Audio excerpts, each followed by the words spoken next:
Hi, everyone. My name is Allie Michelle, and welcome to our WLI and alumni event. I am a BBG alum. I am also on the WLI Council, and I am also a Glow Getter, which is an exclusive group that Tara Schuster put together to promote her new book. To tell you a little bit more about WLI, the Anita M. Perlman Women's Leadership Initiative, WLI, enhances leadership and mentorship opportunities for young women through BBYO. The WLI Advisory Council, featuring successful women at varied stages of their lives and careers, actively works with BBYO to inspire and empower young women through leadership development of BBG alumni.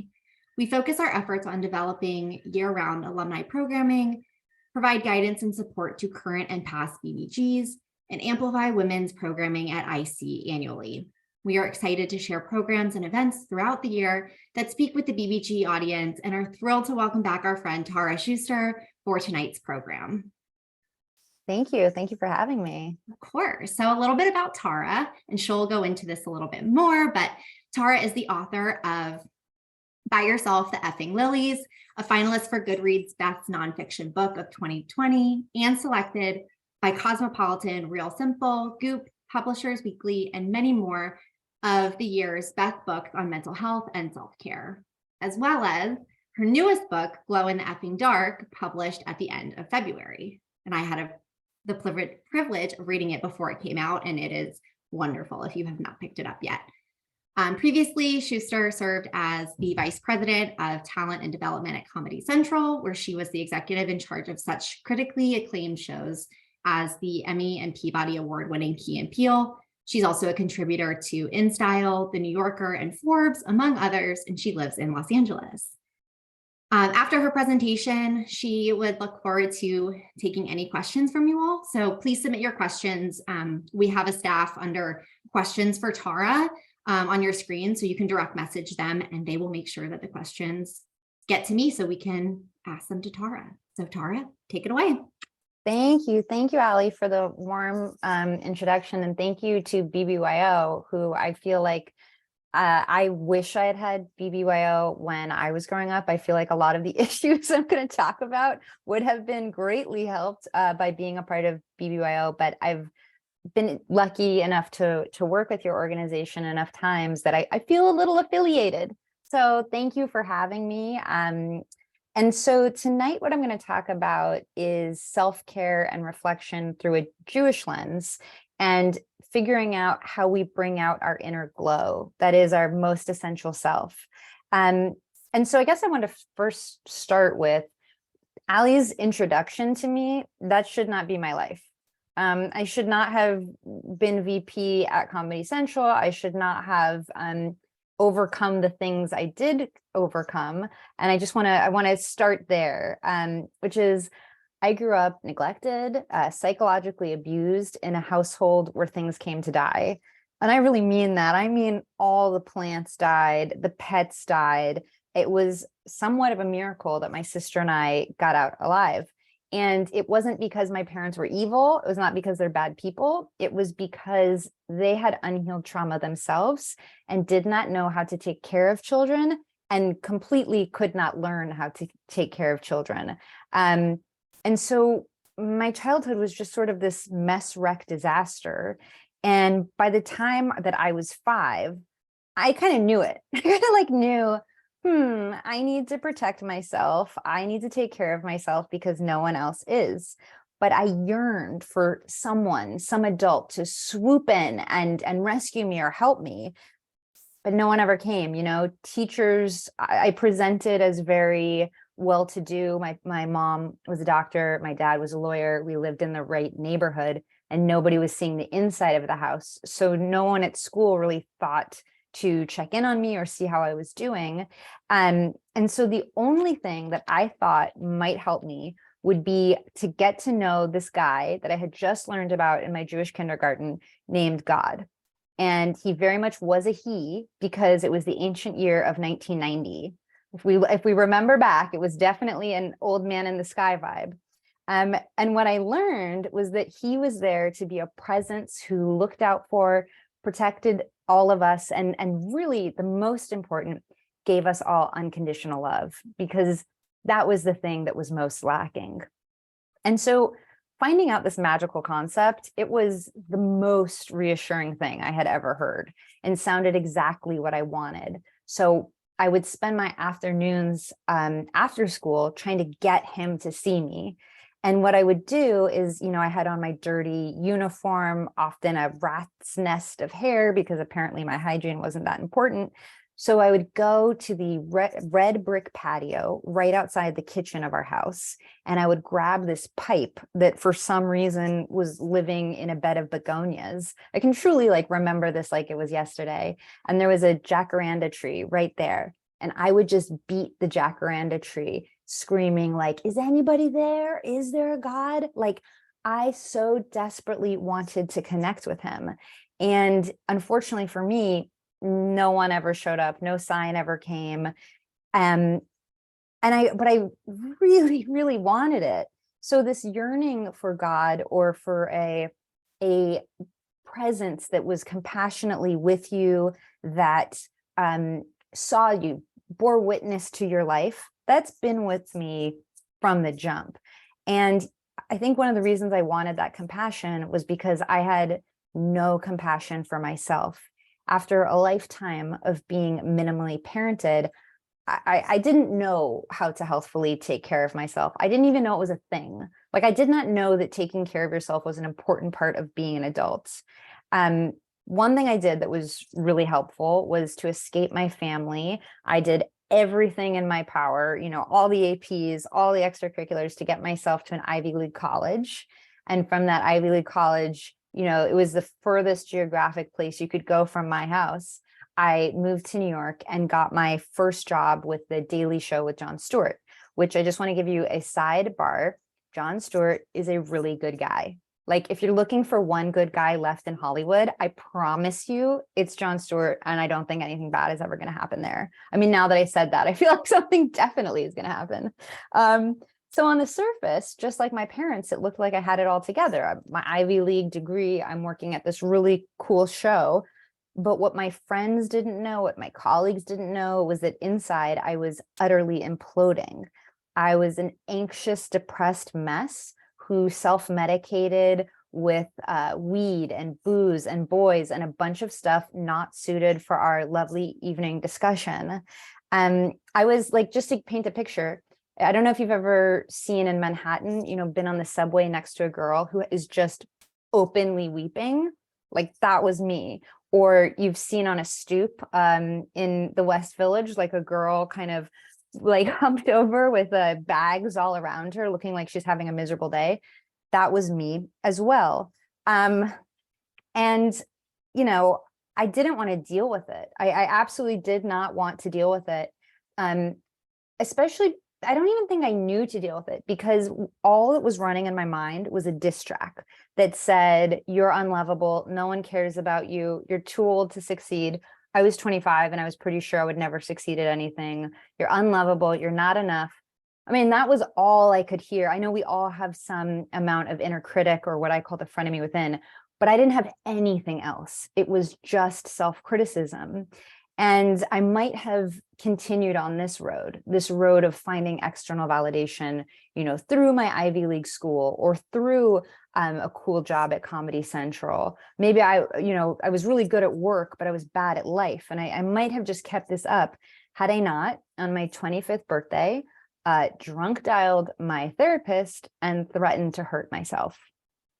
And the way that I even realized that had happened was I was so far gone that I had no memory that I had left a message, a voicemail for her. And as I listened back to her voicemails and listening to her getting increasingly upset and really desperately trying to get me to a hospital, I could hear the fear in her voice. And the fear in her voice was the first time I realized, if I don't save my life, I'm not going to have much more of a life to live. And so, I didn't really know what to do. I knew this must be connected to my parents. I have to become my own parent, but how am I going to do this? So I opened a Google Doc, because Google Docs were all the rage, still are. It's what I used in a workplace setting to, we got to do all these things. Opened a Google Doc with all the questions I had, what are values? What are principles? What are vegetables? I actually still do not know the answer to this question. This is a sidebar, but I don't know about you, but like on Instagram, they're always like touting one food and then they're like, no, actually it's toxic and it's like exploiting the land and its people. Like I feel like, did we ever get an answer on coconut oil? I just need to know if it is good for you or not. But I seriously digress on that one. And so I asked any adult that I met, anyone, I read memoirs like they were self-help. For some reason, I wasn't fully aware that self-help was a genre of book. So I'd read Nora Ephron, pretend she was my mom, and try to like take as many lessons as I could from her. And as I was on this search to reparent myself, it really just so happened that my best friend, Evan, called to tell me a program he had just heard about called Birthright. Now, I was immediately skeptical. I asked Evan, wait, so they give you a free vacation to Israel? It's not possible to go uptown for free. How am I going to Israel for free? And and I continued, I was like, oh, it has to be some kind of scheme, right? They're going to try to convert us, right? I asked Evan. And he said, we are Jews. They can't convert us at all. And I was like, oh yeah, I'm already a Jew. So what's the worst that's going to happen on Birthright? So with the promise of a free vacation, as Evan sold it, and this minuscule hope that I'd always had that I would one day find God, I set off for Israel. In Israel, if you've done Birthright, then some of the beautiful things you see. I feel like it's like one of the cornerstones of the program is to go up Mount Masada and see the sunrise. I glamped in the Negev desert where the sky just looked like, it was a star field, unbelievable. I saw all these beautiful things. And the thing that most impressed me about Israel was how tied to history it was. Like Jerusalem wasn't just some like storybook concept of a place. It was real, like you're right there. And, the Western Wall wasn't just about the destruction and mythic and to be mourned. You could actually touch it. So in Israel, I had this sense that everything was just more real and that maybe I was connected to something bigger than myself. Still, toward the end of the trip, I did not feel any closer to God, like not at all. And it was our last stop. It was Yad Vashem, the World Holocaust Memorial Museum. That was, I was like, well, I'm definitely not going to find God here. And as we entered, we walked on, if you've been, you walk on a downward slope to signify this is the lowest humanity can get. And as we went lower and lower into the museum, our group came upon a living room. I don't know if you guys remember the living room. It has a desk and it has all these family photos and leather-bound books, which a leather-bound book is just about the classiest height of elegance that I can imagine. And I was, so taken by just how nice this living room was. And it kind of struck me, whoa, this looks a lot like my living room. This, in fact, looks a lot like the living room of a lot of people I knew. At that very moment, I felt this surge of energy run through my body. Truly, my skin broke out into goosebumps. I felt like I was in the middle of something more than me, because I realized that the only thing that separated me from the Holocaust was 75 years and monumentally good luck. I had never put those pieces together. And it wasn't just me, it was everyone in Israel. And as I stood there, I felt like I had been plugged in, like truly like an electrical, I had been plugged in to every other Jew who had ever lived, from the past to the future. And if I didn't believe in God in this moment, I just couldn't deny that we were all connected, that we were all vulnerable, that we were all just separated by history. And if we were all fundamentally the same, then wouldn't it just make sense that we were made of the same something? And in that moment, I realized this was God to me. I instantly felt it and knew it. My connection to other people, and the truth that whatever essential flame animated me, animated everybody else. We might look very different. We might have very different lives, but our flame was still the same. this whole time I had been searching for something external, some adult or some guy in the sky to save me, to love me, to be my parent. But as I stood there in Yad Vashem, closing my eyes to take in the moment, I realized the God I had always been looking for had always been present within me and shining from everyone else. And just to give a few examples of kind of what I thought of in the moment, it was my sister's love, her unconditional, joyful love that she gave me.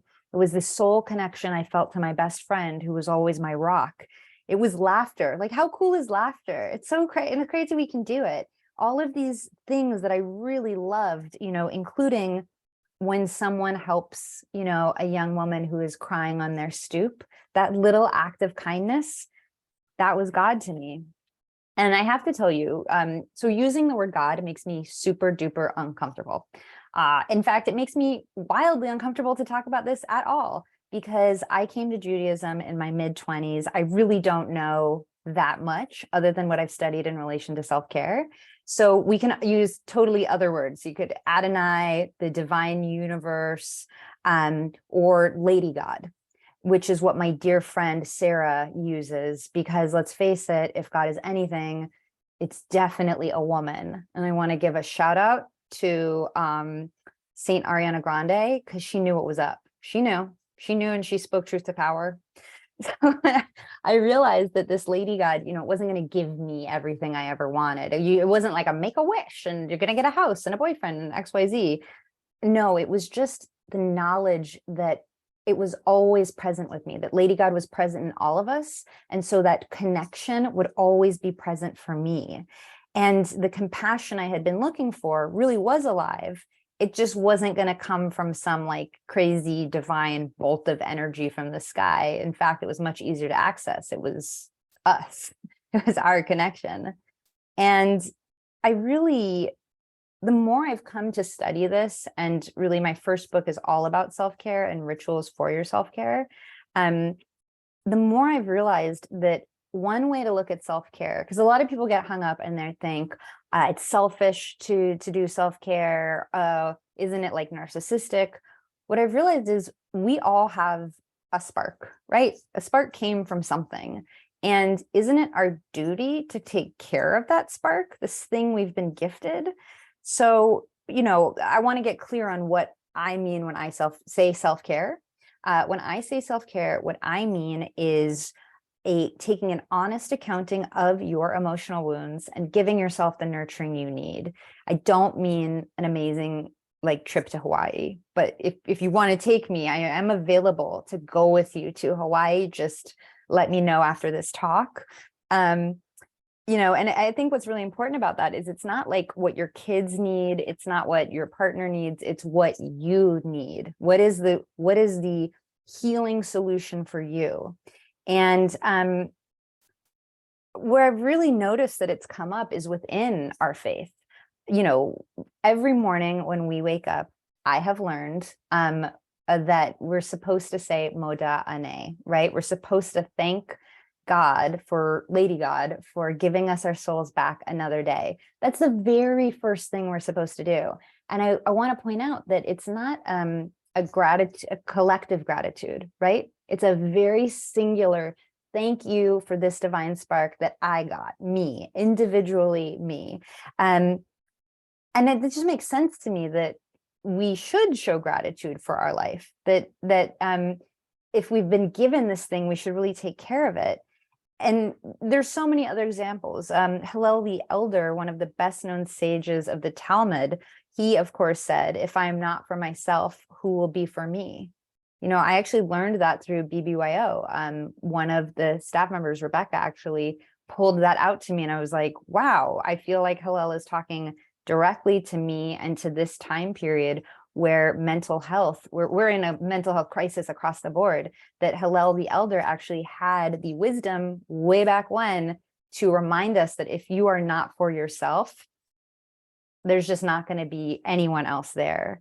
And so, I have so many examples now, beautiful examples that people have sent me from all over the Jewish spectrum of how rooted this is. And if you really can't trust me, And you can't trust Moda Ani, one of our most fundamental prayers. And you can't trust Hillel the Elder, that self-care is not selfish, but is in fact necessary. I just want to ask, can you trust Delta Airlines?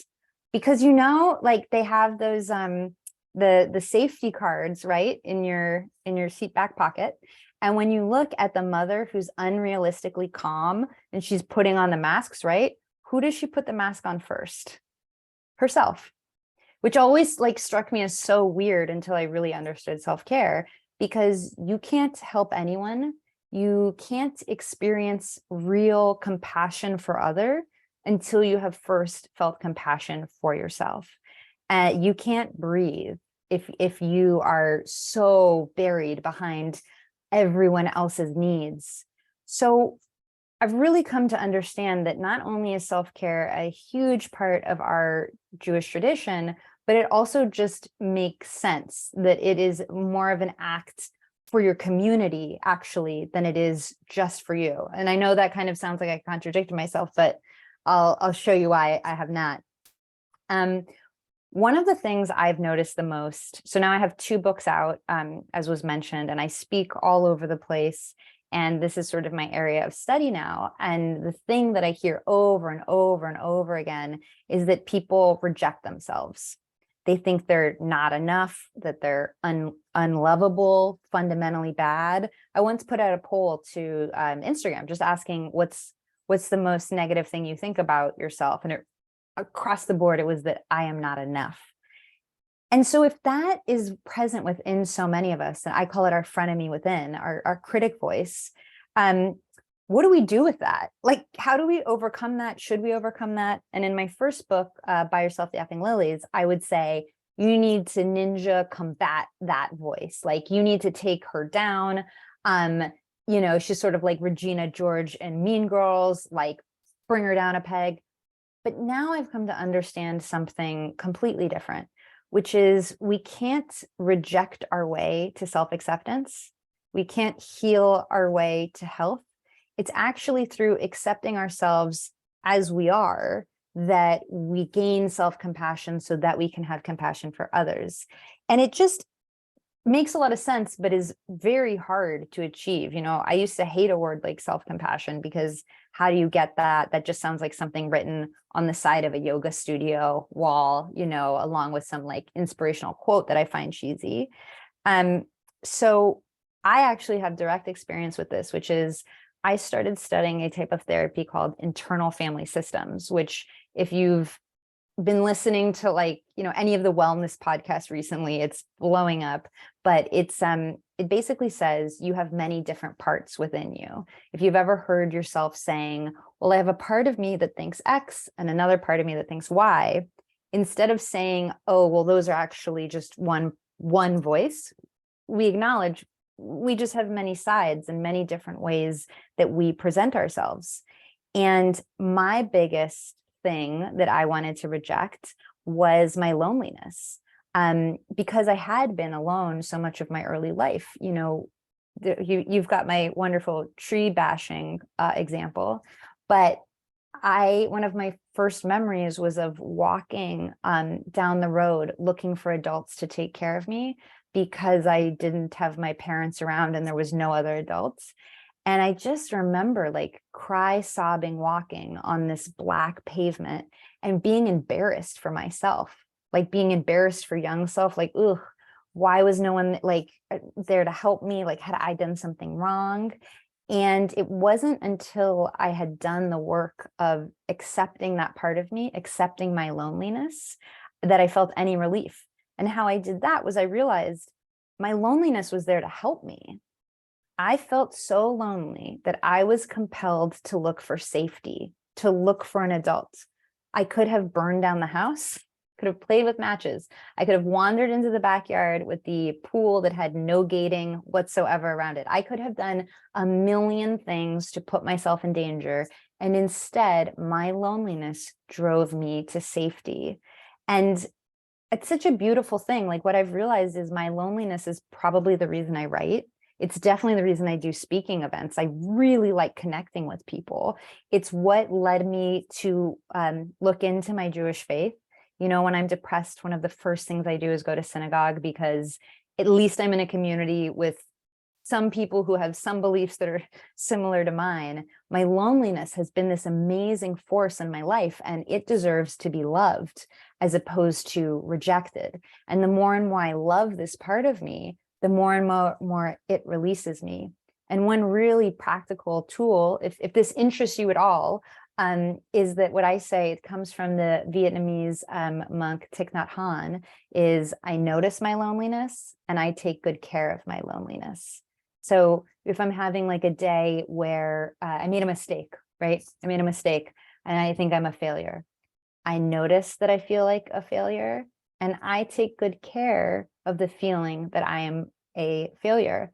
And with time, you really start to flex all these muscles and you can change your mind about these core negative beliefs. And in my book, Glow in the Effing Dark, we go deep, deep, deep into how you can actually accept yourself. But that Thich Nhat Hanh has really, really helped me. And so, you know, I'm so happy to be here with you today and to be talking about self-acceptance, because the thing I've realized above everything else is that a sense of belonging is what saves us, a sense that we're a part of a community and that a community is looking out for us and caring for us is essential to all of our mental health. I really think that if you looked into a lot of mental health problems, belonging, the sense that people feel isolated and alone and that they don't belong to anyone and that no one belongs to them, is a big part of the crisis. And so, you know, I know that BBYO does many charitable things and really has a lot of impact in the world. And if you're looking for a cause today, if you're looking for something to get involved with, I would really urge you to take on a new cause, which is you. You are a member of your community, and the healthier you are, the healthier the community becomes, right?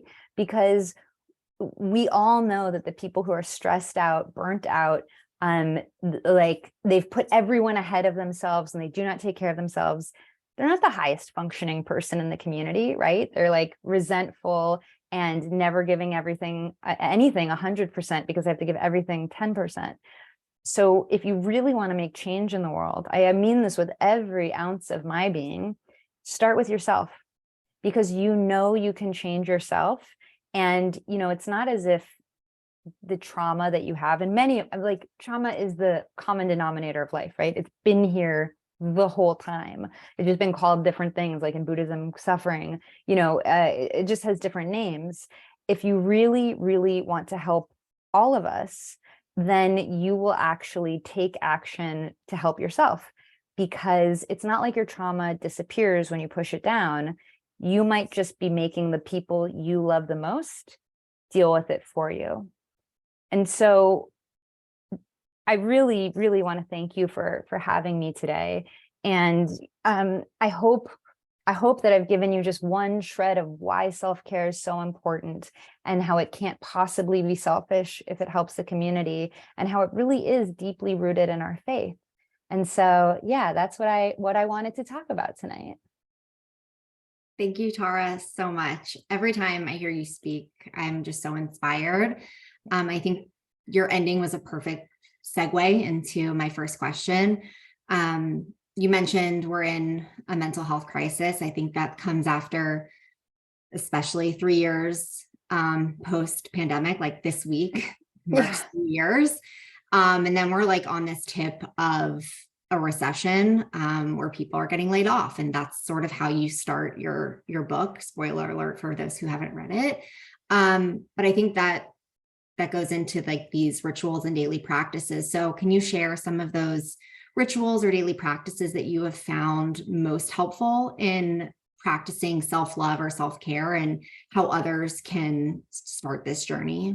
Yeah, absolutely. I think the very first tool I can give, and I really try to give free to low cost tools, because the barrier to entry for taking care of your mental health should not be money, And I want to do anything I can to fight that. So the very first thing I say is journaling, which sounds so stupid and bad. And trust me, I did not want to become a journaler. I resented that I would have to wake up earlier. I thought it was so just dumb and like cheesy. But the thing about journaling is you become the narrator of your own story. You can see if you can change your own story. You can see what patterns you have. You can see, it's like pouring your insides out so that you can see them on a page, on something physical. And so what I do is directly stolen from Julia Cameron's The Artist Way. If you're an artist who is looking, or if you're a creative type who is pushed down, having permission to be creative, you're like, I'm not allowed to be creative. Read that book, incredible. But what I took from it was the morning pages. So every morning, first thing when I get up is I don't doom scroll the news. I get out my journal, get out a beautiful rose gold pen. I mean, top of the line. And I write out everything that's inside of me, every emotion, every feeling, every problem. I just word vomit onto the page. This takes about 20 minutes.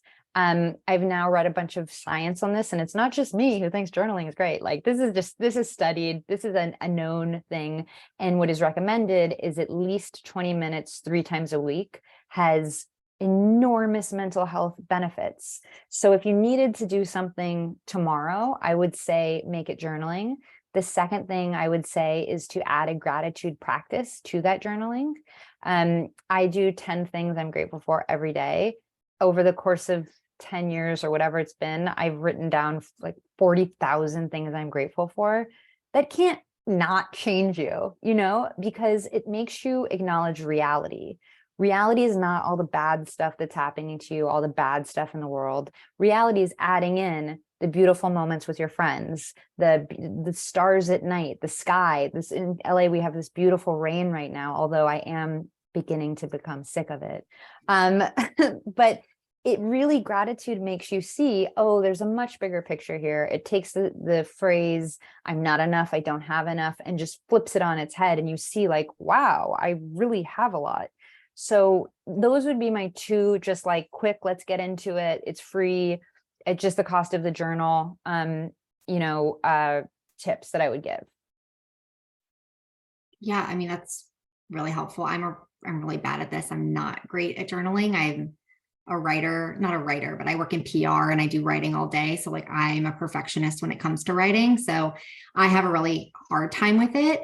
And this is all part of habit building, which takes time. And I'm still learning to not be a perfectionist. So how do we build resiliency while we're trying to accept the challenges and struggles we're facing, whether it's trying to be a perfectionist in journaling or the other things that we're dealing with when it comes to mental health and self-care? Yeah. Well, I'm going to say the very first thing we can do is loosen up. Like just say, this isn't that big of a deal. So even for, you're talking about journaling, the whole point of these tools is to help us and to love ourselves and to give ourselves respect. So if you find yourself saying, I'm bad at journaling or I'm bad at meditation, it's like, wow, like, let's pause. You're amazing for trying. You're unbelievable for doing the work to help yourself so that you can show up stronger in this community. Like, hallelujah, thank you. You're trying to do the work, as opposed to, I didn't do it perfectly. And another way to think about it is journaling is not writing. It's not a form of writing. It's a form of emptying your insides onto the page. I call it DMing with your soul. Like you're getting these like sneaky little, potentially sexy little messages like in your journal. And so I would, loosen up sounds so terrible. And if someone said to me, loosen up, I'd be like, are you kidding me? Like, what does that even mean? But what it means is giving yourself a little grace. If you didn't journal, if it's funny when people say they're bad at meditating, I'm like, what could that possibly even mean? It's a habit like anything else. And actually, when you get lost, that's if you're trying journaling and when I first started, meditation, and you're sitting there and now all of a sudden you're thinking about your laundry and then you come back, you're like, oh shoot, I'm thinking about my laundry. Let me come back. That's the thing about meditation. that getting lost, getting found. So like journaling, for example, getting lost, not doing it and coming back because you know it's a healthy habit. So I would just say loosening our grip on these things and kind of realizing the problems, the getting lost, all of these things are actually part of the process of growing, and sort of accepting all of it as a part of growing I would not be saying that 10 years ago. I would have been like, it needs to be perfect and like bulleted lists, but now I've really come to see like the imperfection of it is really part of the process. That's very helpful. I'm going to skip around. We had another question sort of about self-care, but I think this is really helpful with the journaling aspect. And we sort of talked about it with the Glow Getter community. But how can we better recognize the emotions that we're feeling in a situation and better prioritize our needs in the moment? I'm hoping you'll mention something that's in the book, because I think that has definitely helped me since reading, the nice little visual that everyone will be able to see. Yeah. And I'm so glad you said that, because it makes my heart feel happy and full when this tool is talked about, because I really believe in it too. So I believed that my emotions were happy, sad, bad, busy, tired. Those are the only way that I could describe myself for a long time. Like all of the miracle of my human life was reduced to these 5 words. And it wasn't until a therapist actually suggested that I look at an emotion wheel that I came to understand, wow, I have so many more emotions than I ever thought I did. We're never taught vocabulary. Nobody sat me down in first grade and said, you could feel grief, you could feel sorrow, you could feel joy, you could feel that. It's just not talked about. And so since it's not talked about and it's not taught to us, why would we know? And so an emotion wheel, there's one in my book, and you don't have to get my book to get an emotion wheel. You could just Google emotion wheel. There are so many of them out there. Mine, I just try to make in practical language. They try to do everything, but it basically shows you what emotions you might be feeling in any given moment. So you can like look at it and in your journal write, I'll give you an example from me. My friends sort of forced me to go to a psychiatrist in the middle of the pandemic. And by sort of forced me, I mean, they like 100% were like, dude, please go see someone. Just think about medication, because I was waking up every morning 10 out of 10 anxious, like hypervigilant, feeling it in my body, just super stressed out. And I went to the psychiatrist, and, I had no idea why I was so anxious.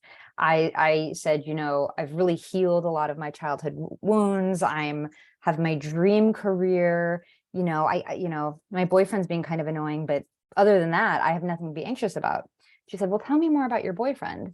And I, told her how he had just changed my iPhone settings. Read receipts, like the worst thing on a phone, which I don't understand why anyone would have that mode on.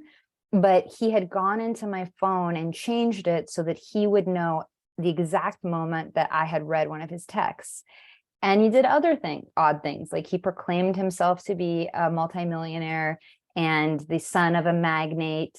But then his car broke down in the desert, and he Venmo requested $1,200 from me, which, that was like in the first month of dating. I don't even know, like I would be sort of embarrassed to even ask a friend, much less someone I had just started dating. Right. And so I felt like my sense of reality was constantly off balance.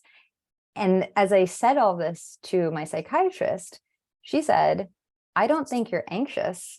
I think you're furious. And it was like mind explosion, because in that moment I realized, oh my God, what I'm feeling is fury. And why it felt like anxiety was because I was pushing it down, because I didn't have the power to experience anger. That's just not something I'm trained to do. It's not, I think a lot of people who are depressed, it's that part of the depression, part of that feeling is that they bury anger and they bring it inwards. And so it's an emotion wheel. The reason it's so useful is because it shows you there might be something underneath what you think you're feeling.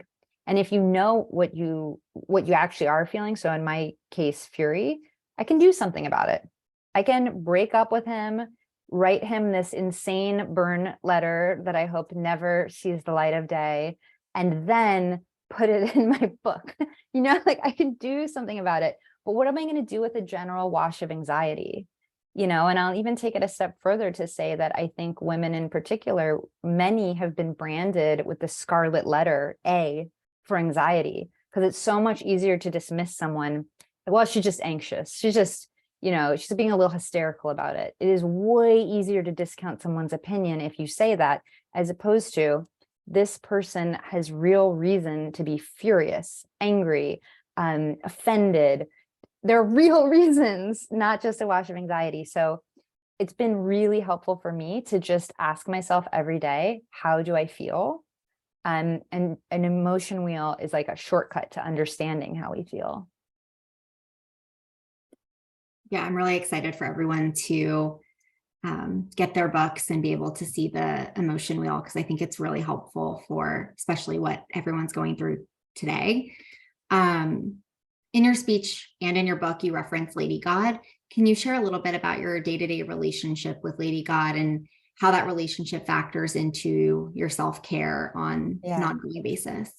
So I also want to say that if you know the writer Sarah Hurwitz, who wrote a fabulous book called Here All Along about re-entering Judaism, that's the Sarah who gave me this wonderful word, Lady God. I most often feel connected to the universe, to the divine, when I'm in nature. I particularly around trees and moss. I don't know why, they're just so cool. Like, what is moss? Really, what is it? And why is it all these amazing colors and like feel kind of cool, but also kind of creepy? I feel the full range of emotion when I'm with moss. And that's the place where I start to feel connected. Like, I am in some way made of the same stuff that all this stuff is made from. I mean, literally, because all of these elements, the carbon in your muscles, the iron in your blood, literally came from stars, like not a cute Etsy blanket statement, like for real, scientifically came from stars. So then I start to be in nature and I'm like, oh my God, I'm in this like everything made of stars, craziness. Like, what is happening? And I look for Lady God in the little moments of connection. I write in the book, I was in Albuquerque, New York, Albuquerque, New Mexico, and I was renting a car and I had forgotten my USB thing so that I could blast Paul Simon in the car. And the guy who was giving it to me saw that I was like having a dang moment. And he said immediately, I told him what was happening. He said, oh, I bet I can find you one. And he went to the lost and found and he found me one. And it reminded me, wow, not everyone's bad. We're not living in the worst times ever. There are still people who will go out of their way to help you. And so I think I am not always in touch with Lady God. I mean, for real, no, I'm not like a total spiritual seeker. I feel like hopefully that's me. At one point in my life, I feel totally disconnected time to time. I feel completely overwhelmed by depression time to time. And I really look for it. I look for it in moments, surprising moments, and deep moments. You feel it when I have that joy thing kind of going on. But we have to become better at feeling it and recognizing it and looking for it. That's how you cultivate more of a relationship with Lady God. So I would also just encourage you, what this week felt a little wow and tingly and like, well, that's something special, and keep track of those moments, and we become better and better at finding those moments as we practice finding those moments. I love that. I always say celebrate the little things and find reasons to do that. So I think that's very much in line with that. I have one more question for you, and then we'll turn to the audience. I have some questions that they have submitted, and you guys can continue to submit questions as we're speaking. So my last question for you is, how do you balance focusing on our own self-care while putting ourselves first, but wanting to be there and help others? You mentioned this with Delta Airlines, but kind of how can we do that? It's hard. We always want to be there for other people. Well, the first thing, and I might just be extreme about this, is I believe this fully. So what that meant was during the pandemic, I stopped talking to my father. I don't have a relationship with my mother. She was extremely abusive. And so for my own self-protection, about 15 years ago, I was just like, I can't. And with my dad, my whole life had been, I mean, he wasn't just narcissistic, he was like full-blown narcissistic personality disorder. I mean, he could not function, like basically non-functional also with other people. And so at the beginning of the pandemic, I just said, I can't take care of you right now. I know I have a lot of emotional wounds that are deeper than I thought, and I need the space to deal with those. And it was a hard decision, but what new thing was going to happen from my dad acting the same way he always acted and me acting the same way I always acted? So I stopped talking to him. 2 years into COVID, he had COVID, he got it, and I was like, whatever, push aside, I'm definitely going to help him. No way I'm not. And what I found out was that he had been in therapy every week of those 2 years to answer the question, why is my daughter not speaking to me? And he had become, I mean, truly 180 different person. He used to criticize everything I did, tell me my ideas were stupid. All of a sudden he said things like, I'm proud of you. And I knew he meant it. He would thank me for helping him with COVID, which I had once like rushed him to a hospital to have a procedure that saved his life. He did not thank me for like this entire saga of like getting him home help and, the whole thing. And so I really believe that when you take yourself seriously and you say, I've got to take care of myself before anyone else, it actually forces changes. Right? Because if I had never built that boundary with my dad, there's no way he would have changed. And he would say today that he's glad I did that because it forced him into acting differently. And I'm definitely not saying if you build a boundary, the other person will change. Absolutely not. Like what I am saying though, is if you change how you're acting, if you value yourself more, the world tends to value yourself more. And look at how much more healing that had. It healed me. It healed my dad. It's having ripple effects of healing my sister, healing disputes he had within his own family. So you really have to you have to kind of be strong and have faith that you are valuable and valuable enough to take care of yourself. And it's hard, but if you start doing it little by little, you become more and more convinced of your own worth. And I think that's like the most important thing, is to have self-worth. And I will also say that with my mom, because of that 15 years, because I had the space to forgive her ultimately, I now have, and because I worked so hard on having my own self-compassion, I have compassion for her. And now I realize, whoa, if that's how my mom treated me, what nightmare was she living in? What was going on in her brain? And I actually am working now on how do I reach out to her? How do I have a conversation with her to give her a chance to be a mother, not for me to take care of her, but I've healed it. So it doesn't really affect me the way it used to. And so, yeah, it seems like extreme measures, don't talk to your mom for 15 years, except it took that long to forgive. It took that long to be strong enough to reach back out. And it would have never happened if I had just kept taking really bad behavior. Yeah, I think that's really helpful. I'm going to start with some of the audience questions. How did you start your journey on figuring out your values and setting goals, and who inspired you along the way? Yeah, so it's actually funny that this was deeply rooted in Judaism.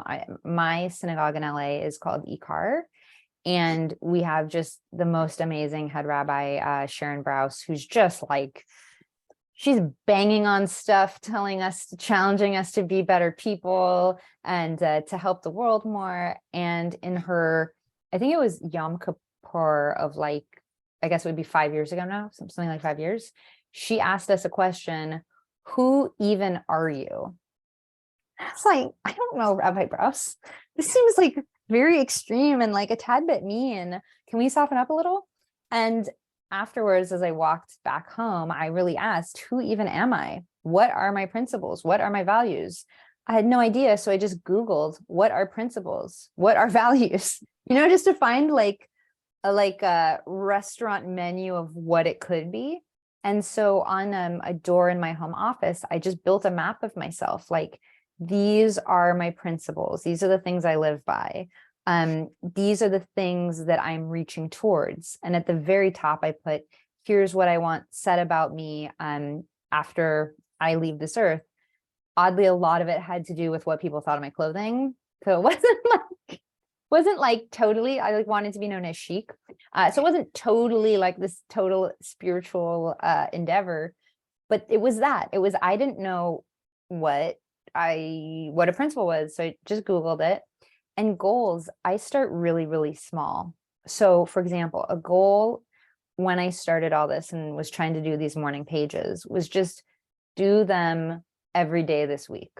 That's the goal. When I couldn't meet that goal, do them 2 times this week.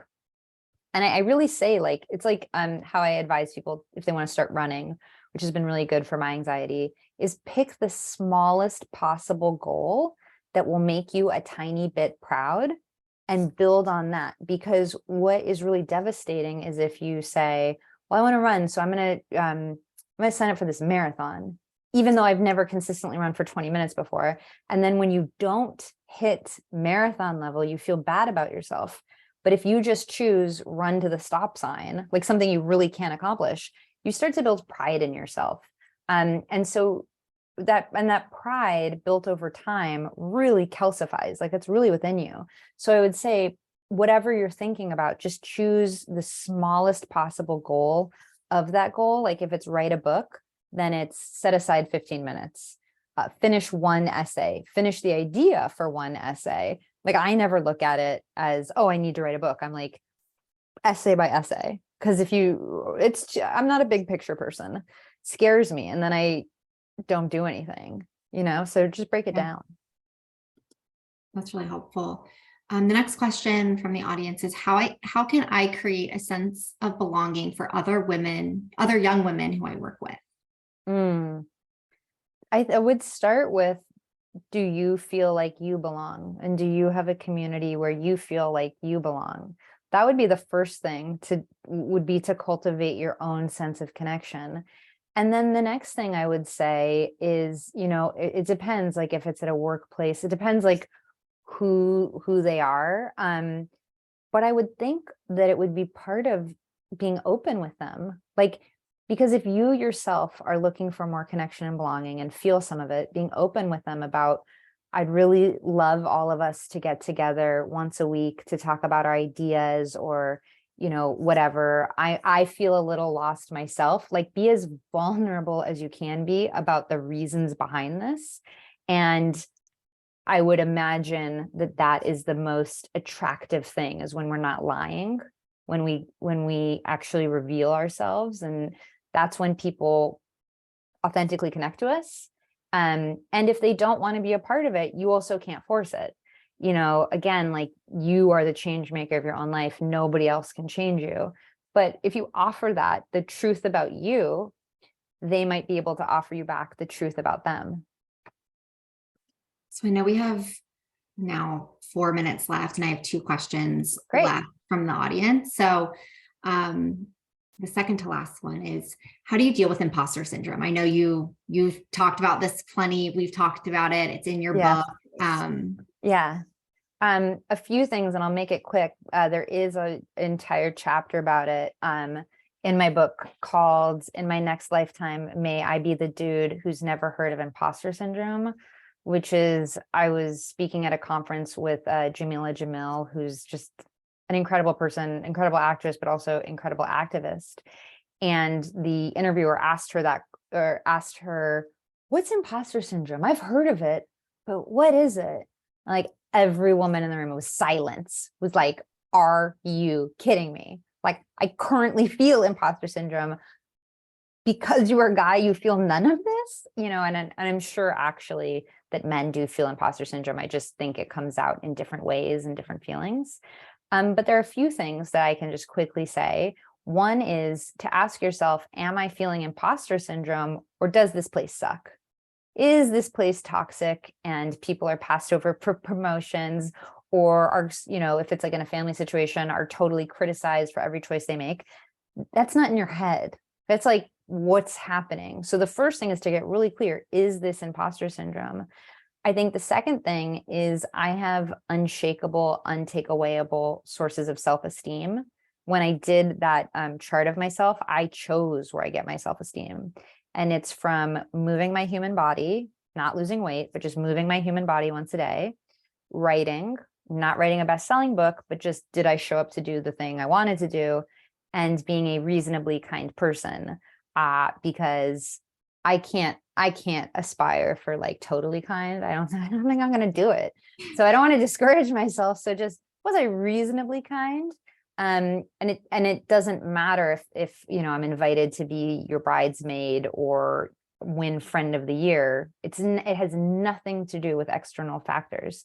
And if you can choose that, the unshakable, untakeawayable sources of self-esteem, you are you're so less subject to imposter syndrome and negative beliefs, because they don't live with somebody else. They only live within you. So I would definitely say those two things. And the last I would say is a more practical tool, which is on a piece of paper, write fact and write fiction on the other. So it's like 2 columns. And in the fictions, you write all the things that are, stressing you out. I'm a fraud. I don't deserve this. They're going to find out that I shouldn't be making this amount of money, shouldn't be this successful, whatever the fictions are. And then next to it, ask yourself this question: what else is true? What's the bigger truth here? And write that truth in the next column. So let's say I write, in my fiction, I wrote like, I am unlovable and I'll never find a partner, right? In the next column, what I would write is, I have so much love in my life, from my sister, from this community, from readers, from my friends that I've cultivated over many years. There's no reason that romantic love won't be there for me, and as we get better at seeing, like if we can become scalpel-like at discerning fact and fiction, we can more quickly move through the fictions. And I'd take it a step farther and use whatever you wrote in the fact column as a positive affirmation. Because as cheesy as positive affirmations are, and again, please trust me, I never wanted to have positive affirmations in my life. That sounds so stupid, but there is a lot of science that it can change your neural pathways. Because if you believe something enough times, you believe it. So if you've been going through your life thinking, I'm unlovable, guess what? You kind of start acting that way. And now that's the default setting of your mind. So we can use a positive affirmation to really rewire neural networks. So those are, if I was to give you 3 quick imposter syndrome tips. I know we're at time, but I want to ask this one last question. I think it definitely piggybacks on that and leads right directly into the book. So final question, how did you find the spark that you've been speaking about? So I never know how to answer this question, because I feel like for the messed up hand I was dealt as a kid, I was also dealt this one thing, which was to find health. Like I always wanted to experiment with ways to be healthy, and that was just given to me. But I think it's the same spark of life in everything, literally in plants that want to grow, in the trees that are like trying to get to the sky. Like it's about noticing more and more that the things around you, the people around you want to heal, want to grow, recognizing that in others, you can sort of start recognizing that in yourself. And if you can't fake it, just find a way to fake it, find a way to like start faking gratitude for the spark you've been given, start faking gratitude for Lady God. I faked gratitude, and that is why I'm grateful today. I was not born grateful. It was, I literally faked it for something like 6 months in my journal until I started realizing, whoa, I actually do have a lot to be grateful for. It works like it's a trick. It's I have to thank faking it till you make it like so hardcore. I hope that's helpful. No, it definitely is. And thank you so much for being here and sharing your wisdom. And on behalf of the whole WLI Council, Thank you everyone for joining tonight. Everyone on tonight's call is getting a copy of Tara's new book, Glow in the Effing Dark. So it will be in the mail to you shortly. I've already read it. It's incredible. If you haven't read her first book, go read that as well. And then for more information about Tara, you can visit her website. And yeah, I think Yeah. that, I'm also, we have another event. We're going to put information for our next month alumni event in the chat as well. And I just want to thank you and your entire organization, everybody who showed up. And if you want more, my Instagram is a pretty good place to get like quick hits. Like, here's a journal prompt, here's this, here's that. But I'm so grateful to be here with all of you. And thank you for having me. Thank you so much, Tara. And thank you, everyone. See y'all later.